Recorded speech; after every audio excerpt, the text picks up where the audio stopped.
Hi friends, welcome to my new vlog. ఈ రోజైతే మా ఊరు వచ్చేసాం. మా ఊరు పేరు తెలుసు కదా మీకు, బాకూరు. మా ఊరు నుంచి తిరిగి ఎలమంచిలు వెళ్ళేటప్పుడు మా కార్లో ఏమేమి తీసుకొని వెళ్తున్నామో ఈ వీడియోలో చూసేయండి. మా ఊరు పొలాలు చూడండి ఫ్రెండ్స్, ఎంత అందంగా ఉన్నాయో.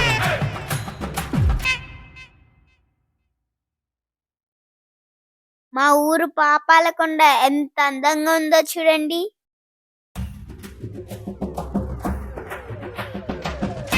మన ఛానల్లో పాపాలకొండ గురించి ఒక వీడియో చేసాం, మీరు చూడకపోతే చూసేయండి.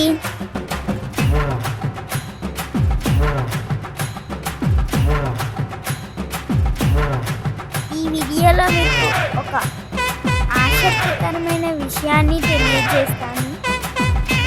ఈ వీడియో చివరి వరకు చూసేయండి. మా ఊరు వెళ్ళిన ప్రతిసారి మా రవి అంకుల్ చేసే స్కామ్స్ మీకు ఇప్పుడు చూపిస్తాను. స్కామ్ నెంబర్ 1, రోడ్ పక్కన కార్ ఆపి ఫ్రీగా పనసకాయలు తీసుకొని వాటిని ఎలమంచిలు తెచ్చి ఒక్కొక్కటి 100 రూపాయలు చొప్పున అమ్మేస్తాడు. మీరే చూడండి ఆ రోడ్డు పక్కన పనస చెట్టు నుంచి ఎన్ని పనసకాయలు కోసేస్తున్నాడో. చూస్తున్నా, అన్ని అబ్జర్వ్ చేస్తున్నా.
నెంబర్ 2, మా ఊరు సంతలో ఒక్కొక్క చీపురు కట్ట 30 రూపీస్ కొని మళ్ళీ ఎలమంచిలు తీసుకొని వెళ్ళి 50 రూపీస్కి అమ్ముతున్నాను మా రవి అంకుల్.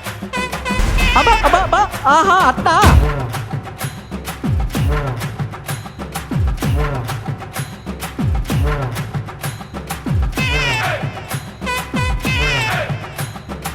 స్కామ్ నెంబర్ 3, మా ఊళ్ళో ఒక్కొక్క కోడి పుంజుని 300కి కొని ఎలమంచిని తీసుకొని వెళ్ళి ఒక్కొక్కటి 1000కి అమ్ముతున్నాను ఫ్రెండ్స్ మా రవి అంకుల్. ఇలా చెప్పుకుంటూ పోతే మా రవి అంకుల్ స్కామ్స్ ఇంకా బోల్డ్ అన్నట్టు. ఇలా సంపాదించిన డబ్బులన్నీ మా రవి అంకుల్ ఏం చేశాడో తెలుసా? వాళ్ళ అన్నయ్య వాళ్ళ అబ్బాయి గాలి కిరీట్తో జూనియర్ అని సినిమా తీశాడు. డబ్బులన్నీ పోయే మా రవి అంకుల్ ఇలా అయిపోయాడు. పాపం కదా ఫ్రెండ్స్.